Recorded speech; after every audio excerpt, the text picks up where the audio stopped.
Yeah, the question is, should we invest in or save in a bank on yourself type whole life policy, or do term, buy a term life insurance policy, and then invest the rest, the rest meaning the amount we would have put into a whole life policy, into equities of various types, whether it's index funds, mutual funds, individual stocks.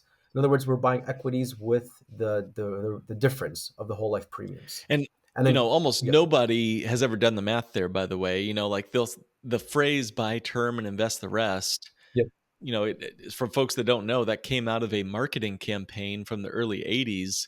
A guy named A.L. Williams and his group, which ultimately became Primerica. They pushed uh, this idea of getting people out of their whole life policies that they had in the early 80s. Terrible time to do that. Long story, as interest rates were surging, whole life dividends were getting into the double digits at that point, and yet AL and his buddies push people to get in the market. And so, yeah, they cashed out their whole life premium. Let's say you were paying $1,000 a month on whole life insurance. Well, A.L. Williams and his friends could say, well, let's just spend $100 on term insurance and then invest $900 a month in the market. And so, has that worked? And would it work now? That's kind of the basis of why I wanted to have you come on, because I just thought your spreadsheet was awesome. So okay. let's go through the spreadsheet, and you're going to have to do your very best to tell folks, if they're only listening to this, what we're Yeah, looking at.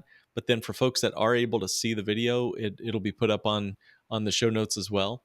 So, Sari, you've got your screen shared here, and I'm seeing someone who's 40 years old, and yes, I see correct. a premium of $36,000 a year going into, I assume that'd be a whole life policy built for like the bank on yourself way, for as much cash accumulation as possible, as little death benefit as possible. Is that right? Correct, All yes. right. So walk us through what we're looking at here, and any information that you want our listeners to hear as well. Yeah, definitely. So this is a whole life policy we're looking at, set up to be paid in for 30 years. So 30 years, $36,000 per year. And two major things are happening. One is there's cash surrender value. I'll highlight it right here. That's the cash value of the policy. And then there's the life insurance or the death benefit. And if you're watching this on video, you could see this goes all the way down to year 121. Wow. Um, and the idea of the conversation was, what if there were three options, right? Option one, we buy term and invest the rest in the stock market. Option two, we just did this life and we just only use this life insurance policy here, nothing else. And then option three is we did both. We put money into the life insurance policy, and then we take out loans every year against the policy, and then use those borrowed money to invest in the stock market. Again, various, through index funds, mutual funds, or individual stocks. We then use that money to invest. What would happen? So we can go through each option. So option one, we take the $36,000.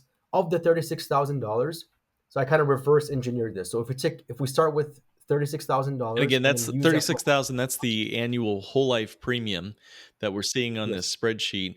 You're saying, hey, instead of whole life insurance, what would what would we be able to invest after we'd paid for a little term insurance for an equivalent death benefit? Am I following that right? exactly. Yes. So in other words, $36,000 in whole life insurance in year one would get you $623,000 in life insurance in year one. So that's 636,000 in a whole life policy would get you 600,000 in life insurance. For a term policy, $600,000 in life insurance would cost you $1,616. This is for somebody who's pretty healthy and 40-year-old, a male. So a 40-year-old male who's pretty healthy would pay around $1,616 a year for 30 years. Now, right from the start, if you are a Dave Ramsey follower or Susie Orman follower or a traditional financial advisor, you're like, see, there it is. That's the problem. $36,000 for $600,000 in whole life insurance, or sixteen hundred It's a dollars big for six hundred difference. thousand dollars in term. Big Yeah. difference. But that it would be unfair to just pick one of those based off of a quick analysis like that. There's a lot more investment planning and financial planning that needs to be addressed to come up with the right Oh, conclusion, which yeah. is exactly what we're going to talk about So, here. Sari, that's a So big deal. So, yeah, the Dave Ramsey disciples listening might say, "Well, wow, yes, that's an extra 34 grand in commissions." That's what they think that the agent got. Now, you know this very well intimately. if you built a bank on yourself policy with 36 grand of premium, do you make a commission? Do you make a commission of 34,000 bucks? The answer is Absolutely not. No. absolutely not. Yeah, not even close to that. Why? Yeah. Because of the way you designed this, Sari, was for Yeah. cash accumulation. In year one, he's already got a cash value of 26,400 bucks. So it cannot be paid a commission to an agent if it's going in cash Yeah. value to the client. Now, in Mhm. the Correct. first year, you're right. There's some cost of insurance there, but as you look down the page, just to give our listeners an understanding, if you can't see every year, by year four, he's got a cash value of 127,000. By year Yep. 15, he's got a cash value of 679,000. And oh, by the way, the death benefit, what's the death benefit doing over these prevailing years? It grows every single year. Yeah, by year 15, he's got a death benefit of $1.58 million. So Mhm. again, that's something Dave Ramsey would be slack jawed on. Like, wait a minute, Yeah. the death benefit grows. I didn't think it would grow. I thought they would just only pay you the death benefit and keep your cash value. No, this is a chance for the death benefit to grow and even exceed the original death benefit from Mhm. 600,000 to 1.5. Okay, so I'm sorry to take away the mic. I'll give it back to you there, No, Sari, that but that was good. you've Thank you. designed Yeah. this Yeah. well. And so the first option was, hey, forget all this bank on yourself stuff, Yeah. forget the whole life stuff. Let's just throw 1,600 bucks into a term life insurance policy, keep a flat death benefit of 600 grand. And we will, as Dave Ramsey says, self-insure by putting the money in the stock, the 34,000, difference of 34,000 bucks in the stock market. Correct. Yeah, and let's we can go through that. So if you take 34,000 and put it in the stock market at an 8% return, really it would be a 7% return. Why? Because the average financial advisor charges a 1% fee every year. So we would take the average 8%. And I know that averages don't really mean anything on this podcast, but we're gonna just for the purposes of math, let's assume an 8% average rate of return minus 1% every year for the investment advisor, which leaves you with 7% to grow every single year. So if $34,000 invested at 7% every year for 30 years, minus taxes would get you around $2.6 million at the end of year 30. That's The 48 so that's the investment brokerage account or whatever has grown to yes, 2.5. What was that number? Okay. 2.598. So we can just round up to 2.6 million 2.6 bucks. million bucks. Okay, cool. Not bad. Yeah, and then then you're probably wondering what happened to that $1,600 in premiums I was paying every year for 30 years. Nothing, right? Yeah. So it went to the insurance Yeah. company. So $48,480 was a sunk cost that goes to the insurance company. There is no cash surrender value in a term life insurance policy. So that's all to the insurance company, which is not a bad thing, but that's just how term life insurance So you have works, a right? zero death benefit after in year 31, all you have is the 2.6 million in the brokerage account. Exactly. Yeah.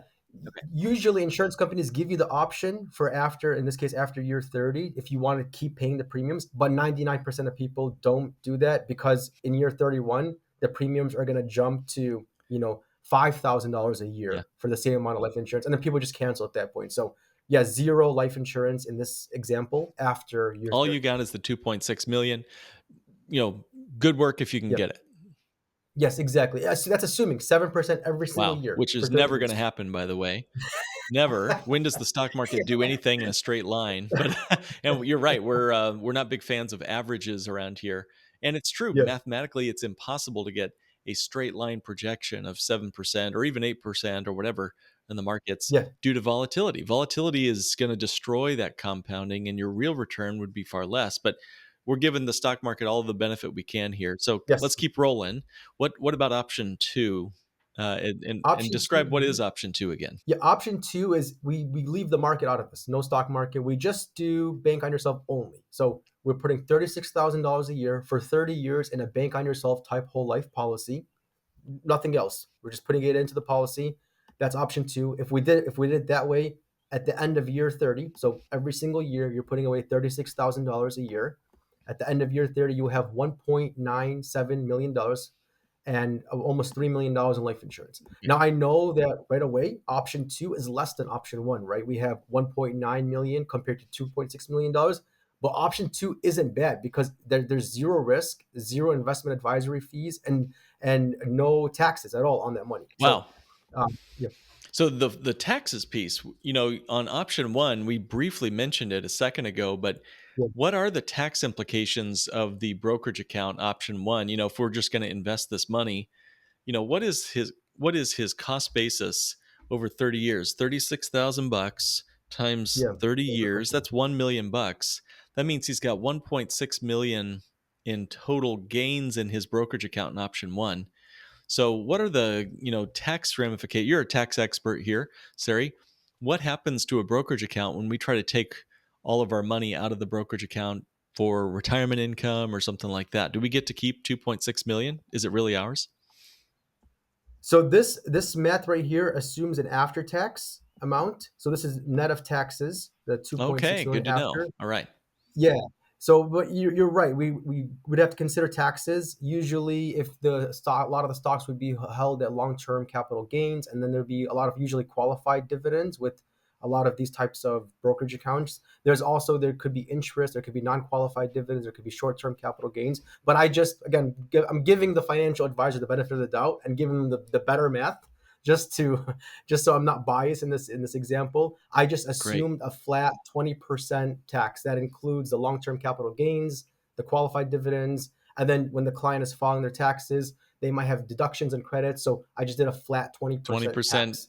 tax. Yeah, So you're giving yeah, them a lot of benefit of the doubt. I would even wonder, what if over 30 years the capital gains rates go up or that's equal another, income yeah, tax yeah, rates? Do you think they might? And do you want to put that risk on your shoulders over the next 30 years? So again, the brokerage account, you're giving them all the wind in their sails possible for option one.